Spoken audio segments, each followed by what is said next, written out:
안녕하세요. 지난 한 주 동안 갤러리 나들이 또는 미술에 대해 조금 더 가까워지는 시간을 보내셨나요? 오늘은 대체 미술 작품 값이 어떻게 형성되는지에 대해 조금 더 자세히 들여다보겠습니다.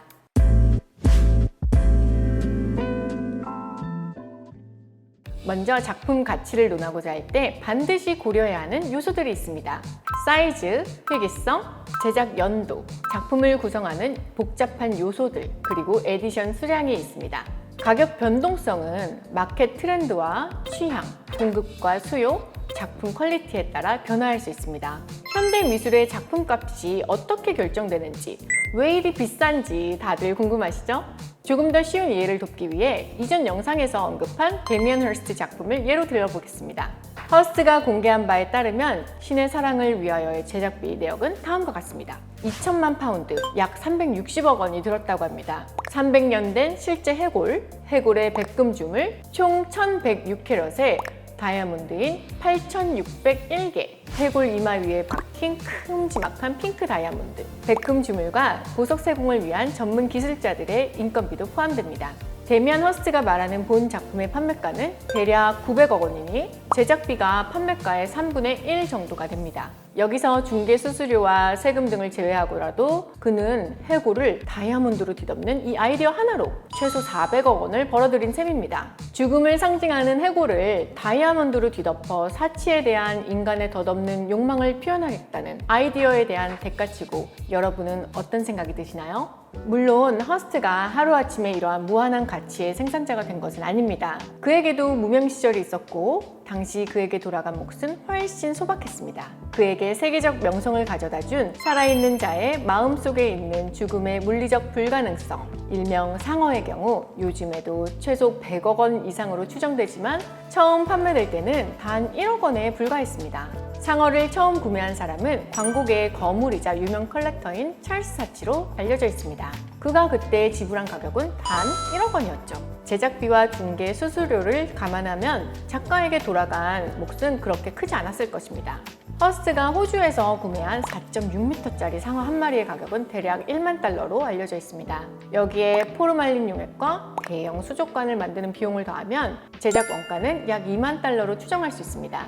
1차 판매가를 고려할 때 작가가 가져간 몫은 제작비와 비슷했을 것이고 대항을 지배하던 야수를 미술의 세계에 영속시킨 아이디어가 2~3천만 원이면 나름대로 합리적인 가격일까요?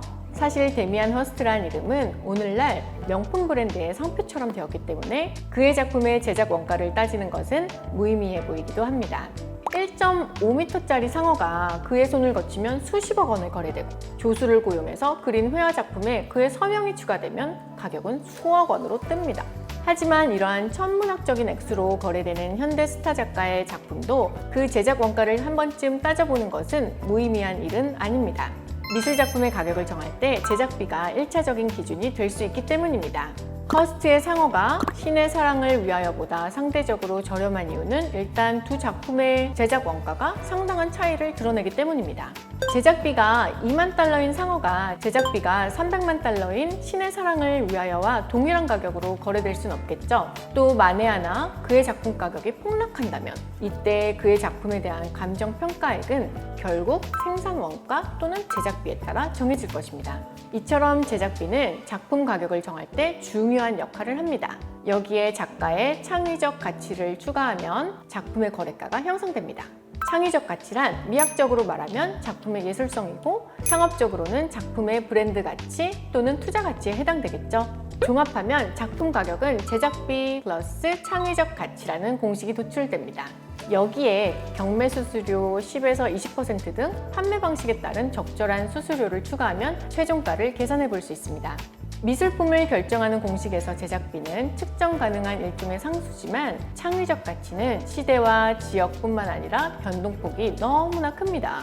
앞서 다룬 허스트의 예를 보아도 같은 작가라도 무명일 때와 명성을 얻었을 때의 작품 가격이 완전히 달라집니다. 만약 누군가 요즘 미술 작품 가격의 거품이 심하다고 불평한다면 일단 작가의 창의력 가치를 경제적으로 지나치게 신비화해서 벌어진 현상이라고 말할 수 있겠습니다. 이제 작품을 볼 때 조금 더 자세히 들여다보는 습관을 기를 수 있겠죠? 작가가 하나의 작품을 세상에 내보낼 때 아무리 단순해 보이더라도 그 뒤에는 많은 노력과 시간이 따른다는 것을 존중해 주는 것부터가 미술을 사랑하는 마음을 키우는 첫 번째 스텝입니다. 오늘도 주아카이브와 함께 미알못도 미잘알로 변화하는 시간을 가졌길 바라며 다음 시간에 또 뵙겠습니다. 구독과 좋아요는 사랑입니다.